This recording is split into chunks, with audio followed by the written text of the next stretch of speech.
Hey nonprofits, I'm Christina Edwards and I'm the founder of Splendid Consulting, and I teach nonprofits how to fundraise online, how to step into social media and lead, grow your followers, and grow those connections with your donor base. So today we're going to talk all about email mistakes I see and why you should be sending more emails to your audience.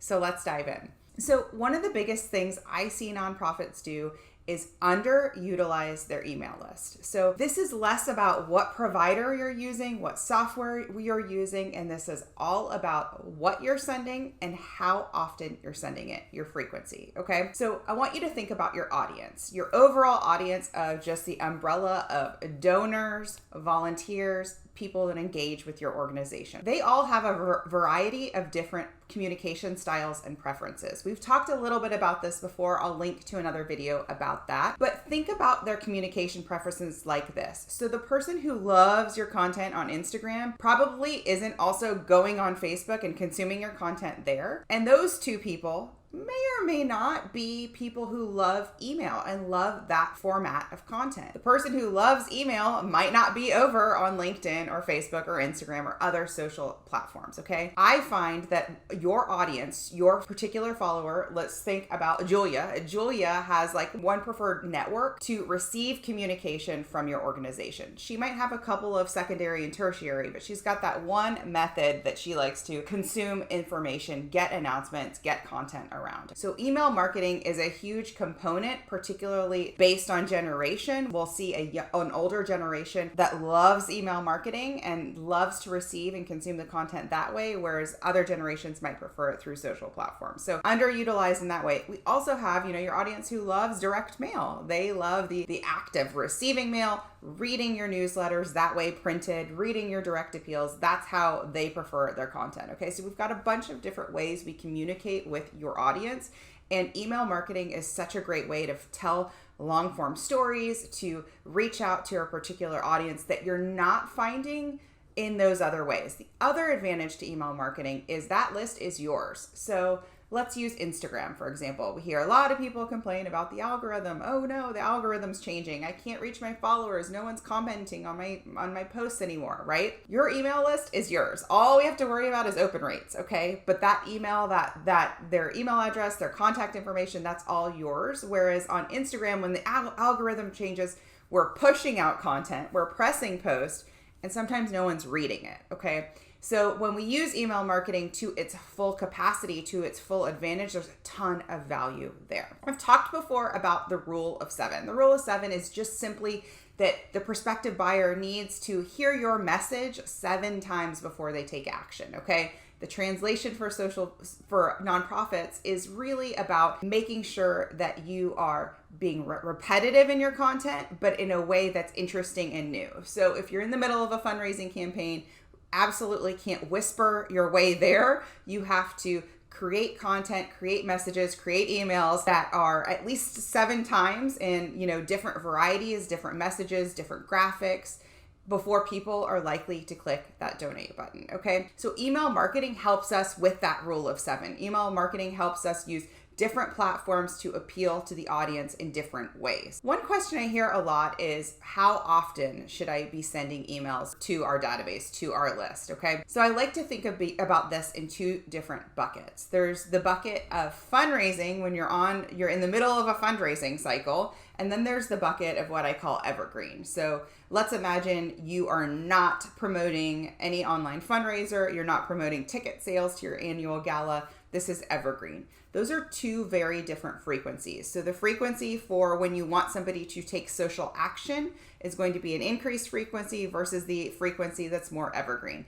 Evergreen's really important because it just keeps your organization top of mind for people, okay? I've donated to organizations before that sent me an automated thank you, and then I never heard from them again. And then they emailed me about like 9 or 10 months later, and I kind of forgot about them, okay? So the evergreen's important because it says, hey, Christina, our organization actually just launched this program, or we have a really exciting announcement, or here's a volunteer spotlight. It's a way to connect and still build that trust when you're not asking anyone to do anything for you, right? So it's the balance of selling and promotional posts with this is who we serve, this is what we do post. So really important. I would at least do that once a month. Once a quarter tends to be so far out that a new donor, a new subscriber might forget about what it is you do, and you might see your kind of open rates decline. So once a month there. Now, when you are about to run a fundraiser or in the middle of a fundraiser, we're going to ramp up frequency, right? We do that on social media. We want to see an increase in posts. We want to see an increase in emails. And the reason why I want to increase that email during the campaign is for 3 primary goals. The first goal is to avoid the distraction or to break through the distraction that we see online. So our phones are constantly like binging and buzzing and pinging, and then we've got text messages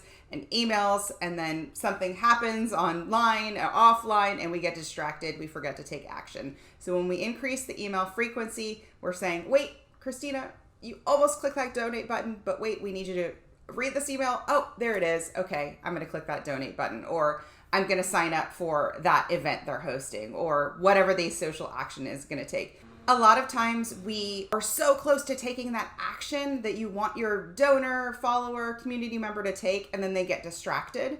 So by sending that second email or that third email, oh, top of mind, I'm going to click that button and do it now, okay? The second thing is urgency. When we ramp up frequency, we increase that sense of urgency. There's a start and an end date to whatever that campaign is or whatever that ticket sale date is or annual gala is. And when we ramp up frequency, we ramp up the urgency. Now is your time. Now is the time to take action, because if you don't, you're going to miss it, right? So we want to see some increase there. The last reason is repetition.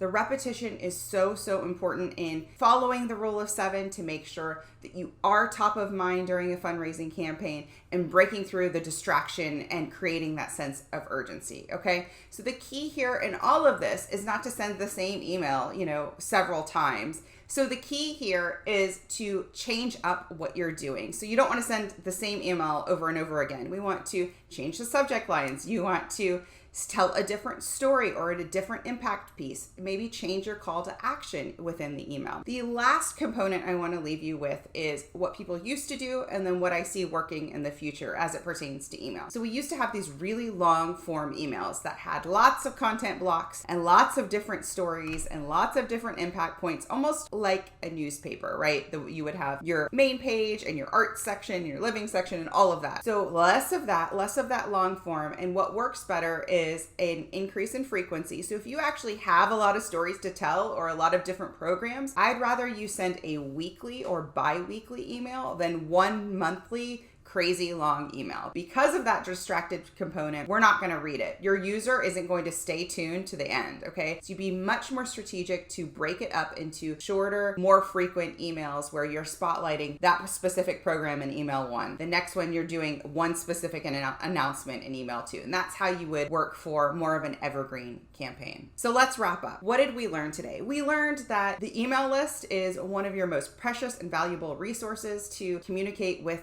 your community, to build your donor base, and to increase your donations during fundraisers. The trick is to make sure that you're regularly communicating them when you are in a fundraising cycle and when you're not in a fundraising cycle. So you're ramping up frequency and then you're dialing it back down when it's a little bit more evergreen and you're outside of those annual events, okay? It also is a huge value to create that urgency, to create that repetition, and to get through the walls of distraction that so many of us have online, okay? So your homework is to really start focusing on building your email list. If you have a small list right now, then that's a huge priority for you, okay? I want you to take those followers that you have online and invite them over to your email list. If you currently have an email list, awesome.